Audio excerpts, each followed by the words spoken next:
Révélation sur le Gabon. Le Seigneur Jésus-Christ veut que l'Église du Gabon prie pour le président gabonais et sa mère. Le vendredi 5 juin 2020, alors que je discutais longuement avec un apôtre, perdant la foi, sur une vision que le Seigneur Jésus-Christ m'a donnée l'année dernière sur le Gabon, notamment sur le président gabonais et sa mère. Une révélation que j'ai partagée avec certains serviteurs du Seigneur, mais que je me suis gardé de faire connaître au plus grand nombre en attendant d'avoir l'autorisation du Saint-Esprit. Et vendredi dernier, en discutant avec l'apôtre qui m'a rappelé cette vision, j'ai reçu la conviction du Seigneur de la faire connaître au peuple de Dieu en particulier, pour que nous sachions tous ce que le Seigneur Jésus-Christ attend de nous. Voici la révélation. Nous sommes le 16 décembre 2019. Alors que je suis couché sur mon lit, je reçois une vision du Saint-Esprit. Dans la vision, je vois le président gabonais, Ali Bongo Ondimba. Il est comme dans une grande cérémonie où il lui est demandé de se mettre à genoux et de se repentir de tout le mal qu'il a fait. Je le vois très affaibli et il a du mal à se mettre à genoux, mais il finira par y arriver. Et il va commencer à se repentir. Soudain, il va s'arrêter brusquement, comme si on en avait empêché. Il cherchera à se relever, mais il n'y arrivera pas.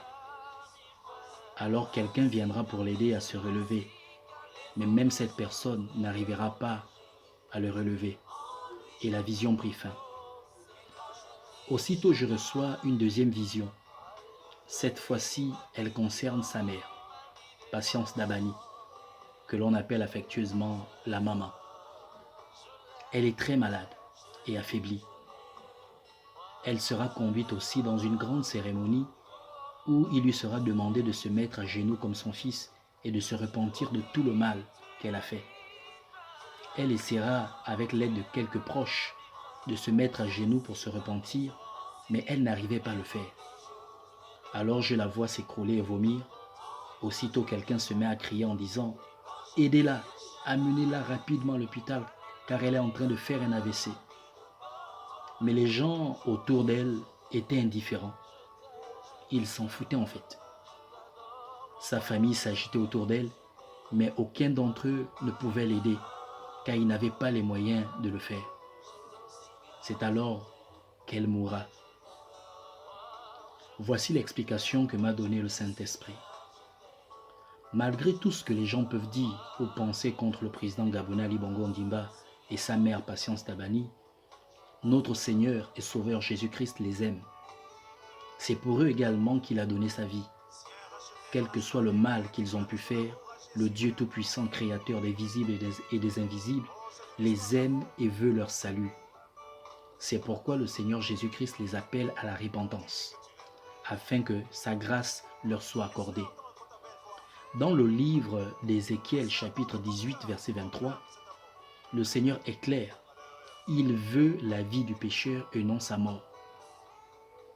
Toutefois, le président gabonais ne dirigera plus le Gabon, et ce malgré les efforts de ses proches pour le relever, car il est temps pour lui qu'il se repose. Et il revient au peuple et aux serviteurs de Dieu de prier pour lui, pour son salut.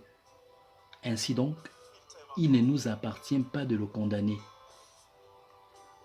Il ne nous appartient pas de dire du mal de lui, quel que soit ce dont on lui reproche. Notre responsabilité en tant que disciples du Seigneur Jésus-Christ, c'est de prier pour lui, selon qu'il est écrit dans le livre de 1 Thessaloniciens, de 1 Timothée, chapitre 2, versets 1er à 8. Concernant sa mère, la maman, Patience Dabani, l'Église et les serviteurs de Dieu doivent également se mobiliser afin de prier pour elle, pour son salut. Nous ne devons pas rester insensibles ou indifférents à sa détresse, quel que soit ce dont on lui reproche.